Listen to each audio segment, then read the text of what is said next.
the Supreme Court makes one more decision about the 2020 election. And of course, it's controversial.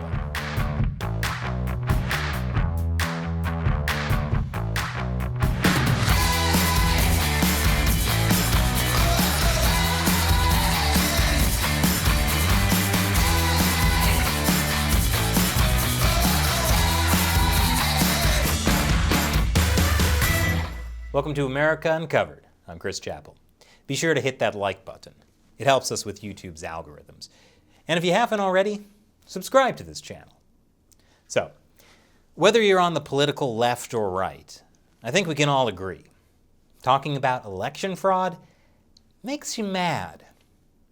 You might be wondering, or angrily typing a comment, about why I'm bringing up election fraud when Biden has been president for over a month.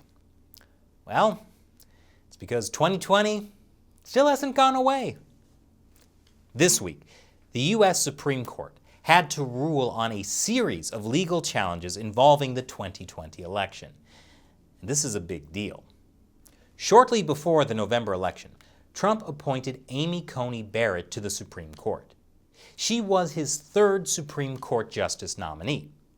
And we kept seeing anxious headlines about how this would mean the Supreme Court will get to determine who votes and who wins the presidential election. Slate magazine wrote that Barrett's appointment in October was grotesque and even ghoulish. That's because with Barrett installed on the bench at lightning speed, there are now 5 ultra-conservative justices prepared to interfere with states' efforts to count their citizens' every vote. Their outline is simple. Throw out mail-in ballots that are sent by Election Day but arrive shortly afterward. And that is essentially what these lawsuits wanted. Among several lawsuits brought by Trump and the GOP, 2 of them allege that Pennsylvania made unconstitutional changes to their election laws, and they wanted some mail-in ballots thrown out. And the grotesque, even ghoulish, ultra-conservative U.S. Supreme Court decided they wouldn't hear the cases. So, does this finally put an end to the 2020 election fraud scandal? Not even close. I'll tell you more after the break. Welcome back. So the U.S. Supreme Court won't hear the GOP's Pennsylvania election challenge. They gave no reason why, but that's actually pretty typical for the Supreme Court. They're like my father. No explanation required. And the decision is final. Now go to your room and think about what you've done. The lawsuits had challenged a Pennsylvania state court ruling from September. That ruling allowed ballots received up to 3 days after the election to be counted. The ballots would have to be mailed or postmarked by Election Day. The idea was that because of the coronavirus, more people wanted to vote by mail. That meant delays in mail delivery. And so, a mail-in ballot that was sent out on Election Day, but arrived late because of the insanity of 2020, could still be counted.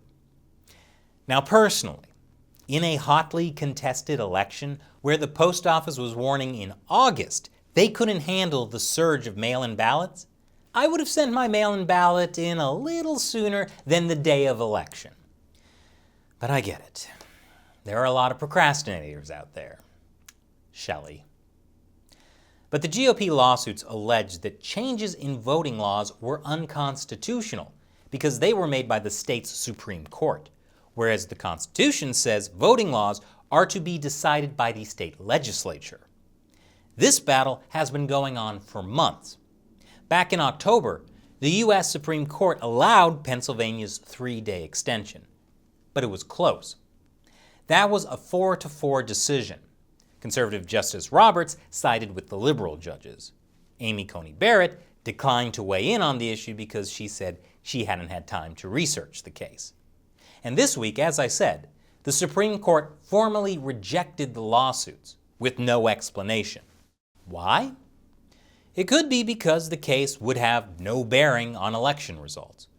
Only about 10,000 ballots arrived during the 3-day window, well short of the number that could have imperiled Joe Biden's 80,000 vote victory. But here's the big surprise.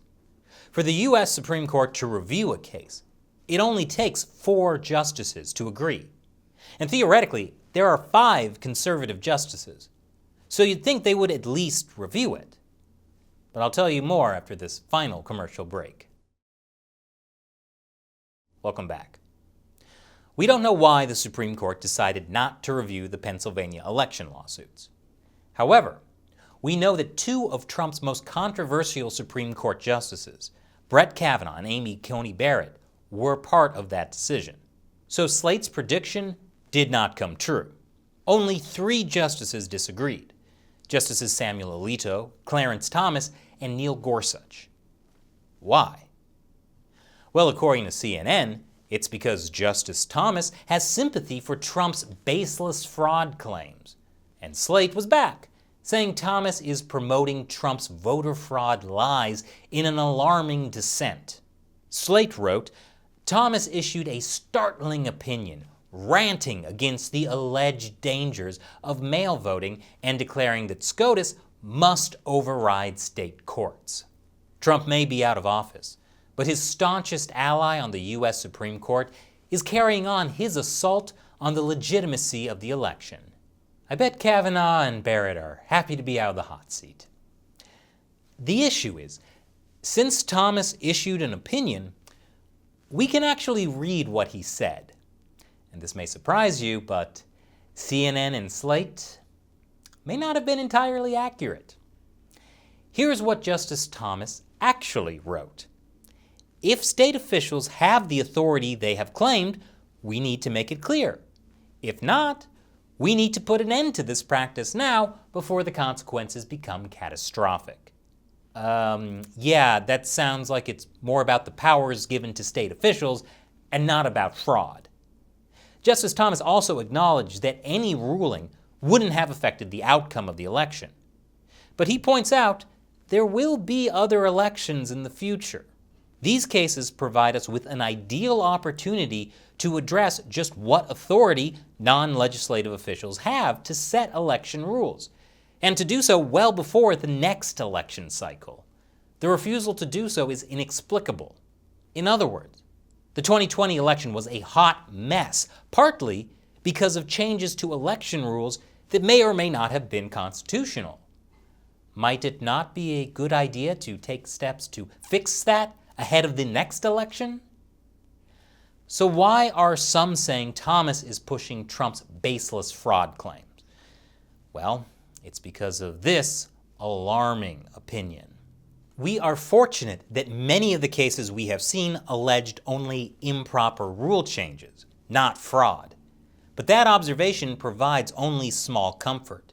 An election free from strong evidence of systemic fraud is not alone sufficient for election confidence. Also important is the assurance that fraud will not go undetected.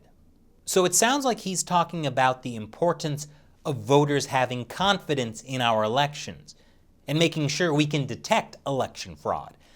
If you're confused about how this is showing sympathy for Trump's baseless fraud claims, CNN would like you to know that it's because Thomas used the F word 10 times. And that's one reason his dissent stands out for how much it subscribed to the Trump worldview of fraud. Wait a minute. Does even mentioning election fraud, not in the 2020 election, but as a possible future risk, now mean that you're subscribing to Trump's worldview?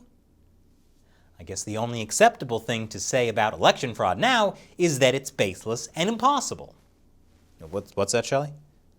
I said fraud 15 times in this episode. Well, YouTube will be demonetizing this video.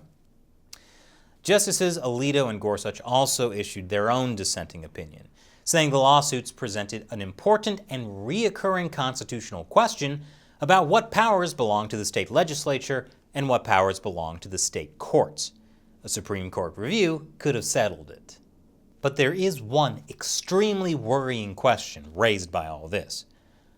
Are we finally done with the 2020 election? Well, don't worry. We're not. The the Supreme Court has at least one more chance to get involved in a case related to the 2020 presidential election. Trump still has a request pending with the justices to weigh in on his unsuccessful challenge to changes the Wisconsin Election Commission ordered in that state, including the use of ballot drop boxes. That case is set for discussion at the justices' closed-door conference on March 5th, which means the media gets to hang on to Trump for a little while longer. This show included. And speaking of this show, if you want us to keep covering topics like this, please support America Uncovered. We rely mainly on direct viewer support, not YouTube ad revenue.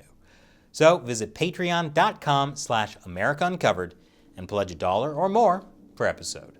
Once again, I'm Chris Chappell. Thanks for watching America Uncovered.